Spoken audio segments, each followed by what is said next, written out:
Dear parents, जब हम सैनिक स्कूल का ई काउंसलिंग का बात करते हैं तो सबसे पहले आपने जान लेना है कि ई काउंसलिंग एक बहुत ही कॉम्प्लिकेटेड प्रक्रिया है, लेकिन अभी उसको सिंप्लीफाई कर दिया गया। लास्ट ईयर तक क्या होता था ई काउंसलिंग में कि आपने ई काउंसलिंग का बारी बारी चॉइस भरना होता था, अपना प्रायोरिटीज चेंज करना होता था। इस बार 2025 में क्या किया उन्होंने, ई काउंसलिंग का एक ही बार आपने स्कूलों को प्रायोरिटाइज कर देना।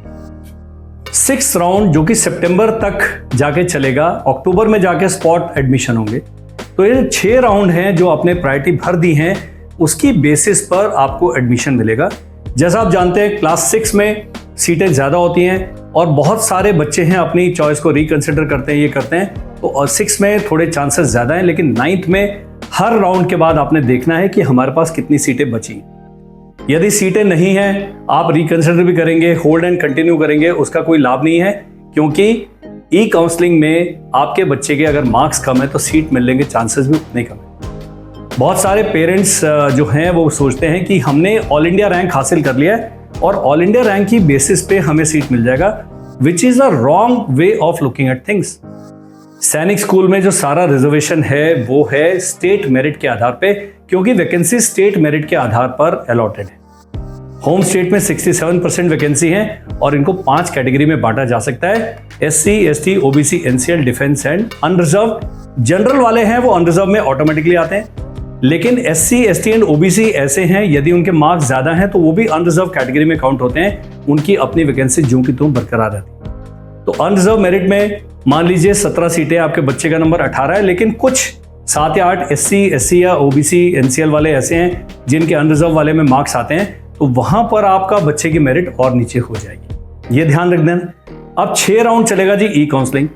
हर राउंड में क्या होगा, हर राउंड का एक स्टार्ट डेट है, एक एंड डेट है, और एक आपको जब रिजल्ट आएगा उसके बाद 3 या 4 दिन का समय दिया जाता है, जिसमें अगर आपके बच्चे का सिलेक्शन हो गया है तब आपने चॉइस को एक्सरसाइज करना है। वो चॉइस को कैसे एक्सरसाइज करना है, या आप रिकंसिडर कर सकते हैं, हमें जिस स्कूल को जो स्कूल अलॉट हुआ है हमें नहीं जाना है, और न्यू सैनिक स्कूल में रिकंसिडर करना ही ज्यादा अच्छा ऑप्शन है। मान लीजिए आप सैनिक स्कूल बच्चे को भेजना चाहते हैं और आपको मिल गया NSS, आपने भेजना ही नहीं, लेकिन आपने जो 7 चॉइसेस दी हैं, मान लीजिए उसमें 5वां सैनिक स्कूल मिल जाता है, तब आप रिकंसिडर या होल्ड एंड कंटिन्यू दोनों ऑप्शन एक्सरसाइज कर सकते हैं। रिकंसिडर में क्या होगा, जो सैनिक स्कूल मिला है वो दोबारा आपको अलॉट नहीं होगा, लेकिन रिकंसिडर करने में आपकी जो मिला था उसके नीचे ऊपर वाले सभी सैनिक स्कूल के लिए आपको कंसिडर किया जाएगा। होल्ड एंड कंटिन्यू करते हैं वो थोड़ा कॉम्प्लिकेटेड प्रोसेस है, वो कमिटमेंट हो जाता है, यानी कि आपने होल्ड एंड कंटिन्यू ऑप्शन को एक्सरसाइज किया तो आपने जिस स्कूल में होल्ड एंड कंटिन्यू किया है वहां पर आपके बच्चे का एडमिशन लेना आवश्यक है। अब वहां पर बच्चे ने एडमिशन ले लिया, अब आपको जो अगले राउंड में है, आपके जो होल्ड एंड कंटिन्यू वाला स्कूल है उससे ऊपर यदि कोई अलॉट होता है तो आपको चांस दिया जाएगा, और मान लीजिए अगर कहीं अलॉट नहीं हुआ तो जिस स्कूल में आपने बच्चे का एडमिशन करा दिया है वही स्कूल फिर उसी में आपका बच्चा रह जाएगा, वही आपको कंटिन्यू करना पड़ेगा। रिस्क है, रिस्क है, कहानी है।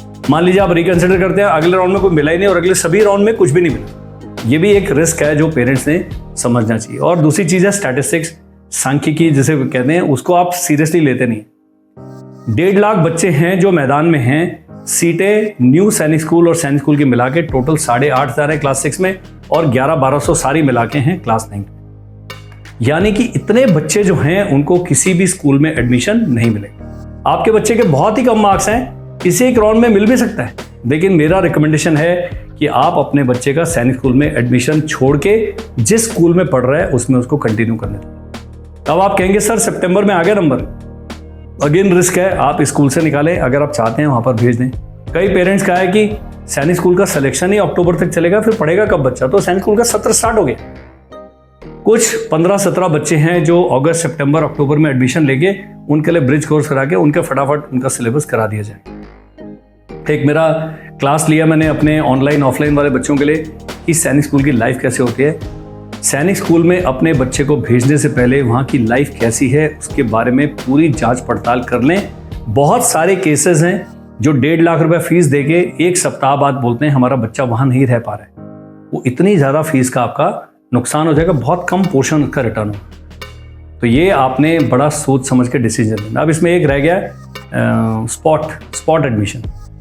सारे राउंड होने के बाद भी 6 या 7 वैकेंसी हर सैनिक स्कूल में बच जाती है। पिछले साल भी ऐसे हो रहा था, लास्ट में आखिरी राउंड के लिए, तब पिछले साल क्या हुआ 4 राउंड हुए थे ऑफलाइन काउंसलिंग के, इस बार एक ही।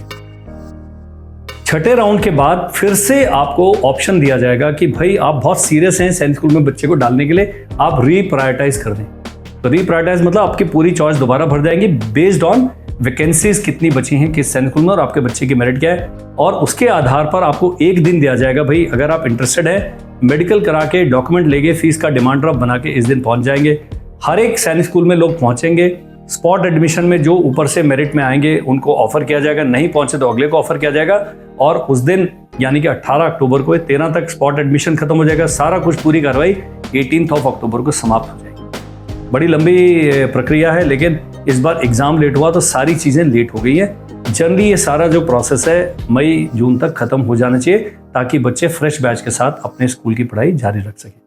क्यों जाना है सैनिक स्कूल, आपके लिए बहुत स्ट्रॉन्ग रीजन होना चाहिए। क्यों नहीं जाना है ज्वाइन करने के बाद, उसके लिए भी स्ट्रॉन्ग रीजन होना चाहिए। क्योंकि जो सैनिक स्कूल का पहले था कि बहुत कम फीस हुआ करती थी, आजकल सैनिक स्कूल की फीस बहुत ज़्यादा है और आपने सोच समझ के डिसीजन लेना है। एक है बच्चा डिसिप्लिन लाइफ जिएगा, उसकी लाइफ व्यवस्थित हो जाएगी, फिजिकली फिट हो जाएगा, मेंटली फिट हो जाएगा, साइकोलॉजिकल कंडीशन हो जाएगा। एकेडमिक में शुरू के 2 साल में उसको थोड़ा डिप लगने वाला है, लेकिन बाद में बच्चा अपनी स्पीड पकड़ लेता है। 2 साल जो फिजिकल स्ट्रेस एंड स्ट्रेन है वो सैनिक स्कूल का बहुत ज़्यादा होने वाला है। तो ये जो है हमारा वीडियो पॉडकास्ट आप देखेंगे, सुनेंगे, समझेंगे, इसके कमेंट सेक्शन में आपने अपने कमेंट लिखने हैं। और कुछ जानना चाहते हैं, आपने हमारा जो नंबर है 7417656633 उस पर हमें व्हाट्सएप करना है, and I will come up with another podcast, another video on the topic that concerns you. My name is colonel Amardeep. मेरी जो एकेडमी है the winning edge defence academy, we are based at Dehradun. Dehradun में हमारे पास NDA के लिए hostel, school and facility है coaching का बॉयज़ के लिए, और बॉयज़ के लिए ही सैनिक स्कूल, आरएमसी सैनिक स्कूल जब बोलते हैं, सैनिक स्कूल, आरएमएस, यूपी सैनिक school and Navodaya Vidyalaya class 6 and class 9 दोनों के लिए बहुत अच्छा रेजिडेंशियल स्कूल है, अच्छी रीजनेबल हॉस्टल फैसिलिटी है, एंड हमारी जो ऑफलाइन टीम है certainly it is doing a good job. तो आप हमसे इसके लिए भी संपर्क कर सकते हैं। Thank you, bye bye and Jai Hind.